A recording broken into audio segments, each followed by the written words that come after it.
இடம்பொருள் நேயர்களுக்கு வணக்கம். ஸோ இன்றைக்கி பார்த்தீங்க அப்படின்னா இப்போ பாண்டியன் ஷோ சீரியலில் இப்போ மீனாவும் ராஜியும் வாழ்க்கையே வெறுத்து போய் அப்படியே நடந்துகிட்டு இருக்காங்க. என்ன பண்ணுறது ஏது பண்ணுறது அப்படின்னு அவங்களுக்கு தெரியாமல், ஏன்னா ரெண்டு பேரோட வீட்லேயும் ஏற்றுக்க மாட்டுறாங்க.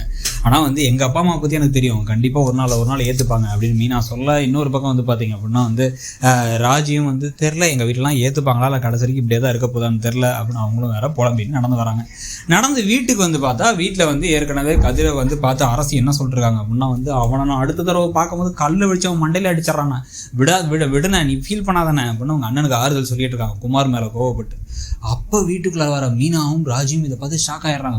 குடுன்னு ஓடி வராங்க. என்ன ஆச்சு ஏதாச்சு அப்படின்னு அவங்க கேட்ட உடனே இல்லை உங்கள் அண்ணன் தான் எங்கள் அண்ணனை ஆள் வச்சு அடிச்சிட்டான், இப்படி போய் அடிச்சிருக்கான், கண்ணு மண்ணு தெரியாம பாவி அப்படின்னு அரசி சொல்ல, இப்படி என்னடா ஆச்சு ஹாஸ்பிட்டல் போனியா அப்படின்னு மீனா கேட்க, போயிட்டு வந்துட்டேன் நீட்டாங்க. உடனே ஐயோ எப்படி பண்ணியிருக்கானே அவன், சும்மா விட்டிங்க அவனை, யாரும் இது கேட்கல அப்படின்னு கேட்டுட்டு இருக்கும் போதே கோமதி வந்துடுறாங்க. என் பிள்ளை அடிச்சா நான் சும்மா விடுவேனா, நான் போய் 4 வார்த்தை நறுக்குன்னு கேட்டு தான் வந்திருக்கேன், அவனெலாம் விடக்கூடாது அப்படி இப்படின்னு சொல்லி பேசிக்கிட்டு இருக்கும் போதே ராஜிக்கு அழுகையே வந்துருக்கு. வந்தோடனே சரி விடு ஒன்றும் சரியாயிடும், ஒழுங்காக மாத்திரை மருந்தெல்லாம் எடுத்துக்கோ, டைம் கொஞ்சம் பார்த்துக்கோ, ரெஸ்ட் எடு அப்படின்னு மீனாவும் சொல்லிட்டு போயிடுறாங்க. மீனாவும் சொல்லிட்டு போனதுக்கு பிறகு தான் பார்த்தீங்கன்னா ராஜி தனியாக நிற்கிற கதிர்கிட்ட போயிட்டு மன்னிப்பு கேட்குறாங்க. வலிக்குதா, எப்போயா அடி வாங்கியிருக்கியா, எங்கள் அப்பா என்னை பெரம்பு வச்சு அடிப்பார், அது மட்டும் தான் வாங்கியிருக்கேன், அதுவே பரவாயில்லன்னு இப்போ தோணுது, எல்லா பழியும் என் மேலே தான் விழுது. அவன் என்ன தெரியுமா சொல்லி அடித்தான், என் தங்கச்சியை கல்யாணம் பண்ணிட்டியாடான்னு கேட்கல, பணம் எங்க நகையங்க அப்படின்னு திருப்பி அதை மட்டுமே தான் கேட்டு அடித்தான். உன் மேலாம் அக்கறை இல்லை போல, அந்த பணமும் நகையும் தான் அவனுக்கு வேணும் போல, திருட்டு பழி என் தள்ள விழுந்துருச்சு, எல்லாம் ஒன்றால் என் வாழ்க்கையே போச்சு, தயவு செஞ்சு என் மூஞ்சிலே முடிக்காத, போயிடு அந்த பக்கமா அப்படின்னு சொல்லிட்டு ஒரு கிளம்பி போயிடுறாரு.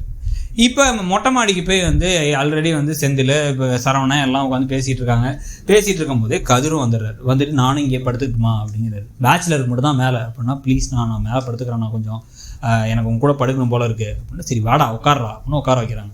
இப்போ மீன் அங்கே தூங்க வரலையான்னு கேட்டவங்கள்ட்ட செந்தில் இல்லை நான் இன்றைக்கி ஒரு நாள் இங்கே தூங்குறேனே, நாங்கள் 4 பேரும் ஒன்றா தூங்குவோம் முன்னெல்லாம், அந்த மாதிரி தூங்குறேனே அப்படின்னா, சரி ஓகே அப்படின்னு அவங்க போயிட்டு இருக்கும் போதே மாமா கிட்ட பேசுறதுக்கெல்லாம் பெர்மிஷன் கேட்க வேண்டியது இருக்கு, கல்யாணம் ஆனால் இல்லடா அப்படின்னு இவர் கேட்க, பழனிவேல் கேட்க, ஆமாம்மா அப்படி தான் ஆச்சு எல்லாமே, கல்யாணத்துக்கு முன்னாடி இருந்த சுதந்திரம் வேற, இப்போ இருக்கிறது வேற, நிறைய கமிட்மெண்ட் ஆகிடுச்சு, சில இது நல்லா இருந்தாலும் கூட சில பிரச்சனையும் இருக்குது அப்படின்ட்டு, கல்யாணம் ஆனாலே கொஞ்சம் தலைவலி தாங்கிற அப்படின்னா, ஆமாம்மா அப்படின்னு இவர் சொல்கிறத கேட்டுடுறாங்க. மீனா உனக்கு வாடி அப்புறம் இருக்குது அப்படின்னு அந்த கோவத்தோடய அவங்க கிளம்பி கீழே போயிடுறாங்க. இப்போ இங்கே அடுத்து என்ன பிளான் பண்ணுறாங்கன்னா, சரவணனுக்கு தூங்குறதுக்கு எங்கே கல்யாணம் முடிஞ்சால் அவர் எங்கே தங்குவார் அப்படின்னு யோசிக்கிறாங்க. வீட்டில் இருக்கிறது 3 ரூமு, ஆளுக்கு ஒரு ரூமை கொடுத்தாச்சு.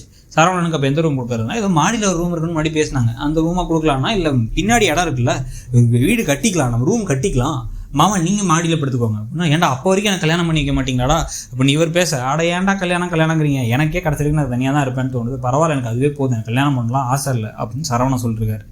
அவர் எல்லாம் பாவமாக பார்க்குறாங்க. கீழே பார்த்தா ராஜியும் தூங்காமல் எனக்கு ரொம்ப கஷ்டமாக இருக்குது அவனை நினச்சா அப்படின்னு, ஓ லவ் ட்ராக் ஆரம்பிச்சிருச்சா அப்படிங்கிறாங்க. மீனா வேற நக்கலாம், ஐயோ லவ் ட்ராக்லாம் இல்லைக்கா, ஆனால் என்னால் தானே அடி வாங்கலாம், ஒன்று போலீஸில் போய் கம்ப்ளைண்ட் கொடுத்து அந்த கண்ணன்ட்டு நகையெல்லாம் வாங்கிட்டு வந்தால் பிரச்சனை தீர்ந்துரும்ல அப்படிங்கிறாங்க.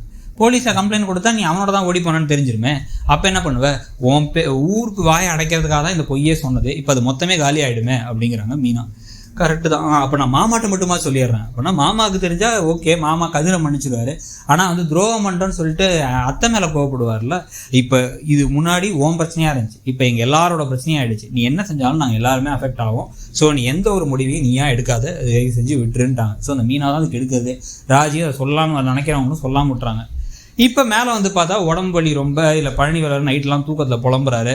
உடனே நான் அமிக்கோட வட கை காலன்னு சொல்லிட்டு செந்தில் கேட்க, பரவாயில்லண்ணா வேணாண்ணா அப்படின்னு, கஷ்டப்பட வேணான்னு சொல்கிறாரா, உண்மையை சொல்கிறா அப்படின்னா, பரவாயில்லண்ணே எனக்கு சரவணன் நினச்சா தானே கவலையாக இருக்குங்கிறாரு கதிர். அவர் ஒரு மாதிரி விரக்தியாக பேசுகிறாரு, எப்போ பார்த்தாலும் நமக்காக தியாகம் பண்ணிட்டே இருக்காரு, வாழ்க்கையே தியாகம் பண்ணுவார் போல், அவருக்கு ஏதாச்சும் நல்லது நடக்கணும்னே, அவர் ஒரு கல்யாணத்தை பண்ணி வைக்கணும் அப்படிங்கும்போது, நாங்கள் பேப்பரில் அனௌன்ஸ்மெண்ட் கொடுத்துருக்கோம், இதுக்கப்புறம் எப்படி வரப்போகுது பாரு வரிசையாக ஆட்கள் அப்படிங்கிறாங்க. இந்த பேப்பரில் அனௌன்ஸ்மெண்ட் கொடுத்த வச்சு ஒரு பிரச்சனை வரப்போகுதுன்னு மட்டும் நமக்கு தெரியுது. அப்படியானே அண்ணனுக்கு கல்யாணம் ஆகிட்டா எனக்கு அது போதுண்ணே அப்படின்னு 2 பேரும் தூங்குறாங்க. இவங்கெல்லாம் தூங்கினதுக்கப்புறம் மெதுவாக மேலே வராரு பாண்டியன் மேலே அப்படியே தூங்குற கதிரை அடிபட்டு தூங்குறத பார்க்குறாரு. அவர் கண்ணெல்லாம் கலங்கிடுது, ரொம்ப கஷ்டமாக இருக்குது அவருக்கு. ஆனாலும் அந்த பாசத்தை காமிக்க தோணல அவருக்கு, ஏன்னா அவர் கதிர் பேசின வார்த்தை அப்படி, அண்ட் கதிரை பற்றி கிரியேட் ஆகிருக்க உருவாயிருக்க பிம்பமும் அப்படி. ஸோ அதோட இன்னைக்கு எபிசோட் முடியுது. ஸோ இன்னைக்கு எபிசோடை பற்றி நீங்கள் நினச்சிங்கிறத சொல்லுங்கள். தேங்க்ஸ். இடம்பொருள் நேயர்களுக்கு வணக்கம். ஸோ இன்னைக்கு பார்த்தீங்க அப்படின்னா இப்போ பாண்டியன் ஷோ சீரியலில்